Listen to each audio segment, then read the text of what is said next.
Welcome back. All right, so some news of the day for all you fine people on the internet. Likely the last news of the day for the next few days.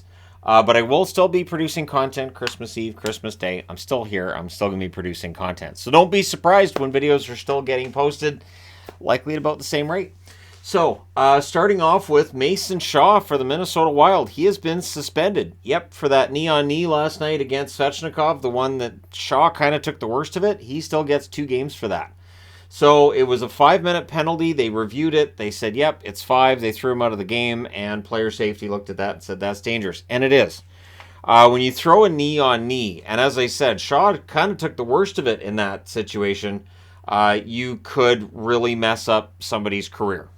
We've seen knee-on-knees, and I'm thinking back to the 90s when they were more prominent than they are now. They stand out more now because you don't see them as often. You could really injure somebody badly, especially if you're ready and they're not. Last night, Shaw, the way he threw was just reckless, and again, he could have wrecked his own knee doing it.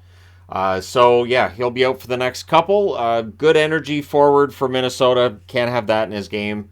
So, yeah, he has two games off to think about it. New Jersey fans. So, while the team's 3-5-2 in their last 10, John Marino will be out for a while. He's week to week. It's an upper body injury for Marino. Huge blow for him. He was in the midst of arguably his best season, and New Jersey's going to miss him on the blue line. They're going to miss Graves as well. He's got a lower body injury that's going to be further evaluated, although it's not thought that Graves' injury will be keeping him out for nearly as long. But that's 2 of your top 4 defensemen, so it throws guys into more prominent positions than you might have wished. So Severson will get more time, and it does mean that they're going to have to get creative in New Jersey and fight their way through this. So we'll see how things go for them. And again, they've had their struggles just winning 3 of their last 10. Not having Marino or Graves in the lineup will not make their games easier to win, but we'll see how they do. Injury news with the Edmonton Oilers to discuss. McLeod is off the injured reserve. Murray is on the injured reserve. It's a back injury for Murray. But Murray hasn't played in a while. It's since November the 21st. So this is just a move to throw him on the IR and somebody else comes off.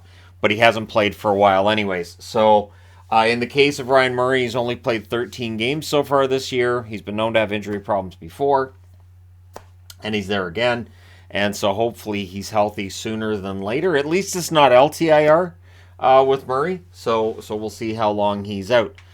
Philadelphia. So this is an interesting story for me in that Samuel Ersson will make his NHL debut tonight for the Philadelphia Flyers. And this is noteworthy because during the preseason, he put up good numbers. I didn't see him. And then I thought, all right, I'm going to get to see him. And the game where I would have seen him play, he actually ended up getting sent down to the minors instead. So I couldn't have nice things. But I get to watch his debut in Carolina. That's a rough assignment for any goaltender. But the way Carolina's playing right now, the way Philly's playing right now, Ersson is going to be up against it. So we'll see how he does tonight. Hopefully his stats are decent, but this could be a tough one for Philly. And all the best to him in his debut. Islanders news: Varlamov has been placed on the IR with a lower body injury. Palmieri's back on the IR. He had come off of the IR. He's back on it. It's possible that the injury he came back from didn't 100% heal. I haven't seen anything on the nature of what's put him back on the injured reserve. But for the Islanders, they'll just have to go with Sorokin in net. I'm sure they'll be fine. And, we'll see how long Palmieri's out for this time. Vegas, Marchessault will be out with a lower body injury. That's considered day-to-day. It's noteworthy for Vegas because whether they're playing well or they're not playing well, the Misfits line tends to be their best line, which is your Smith, Marchessault, Carlson line. That's tended to be their best line. So with Marchessault out, that'll throw off those lines at least a little bit. We'll see how it goes for them tonight as they try to get above 500 at home against the St. Louis Blues. So yeah, they won't have Marchessault in the lineup tonight.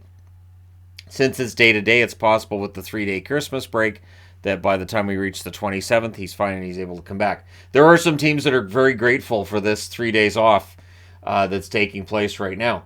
And tonight for Carolina, at this stage, we do not know whether or not Aho's playing. He's seen as a game-time decision. Not that far out. He's missed some games, but it's not considered to be that serious of an injury, and he could be back in the lineup tonight. So we'll see how it goes. But for Carolina, they're doing quite well. They've won 7 in a row. We'll see if they can win another one tonight against Philly. Keeping in mind that there are trap games that take place. A good team can overlook a team that's lower than them in the standings. They won't admit it at the time, but they'll admit it after. And so, yeah, we'll see how things go for Carolina and whether or not Aho's in the lineup.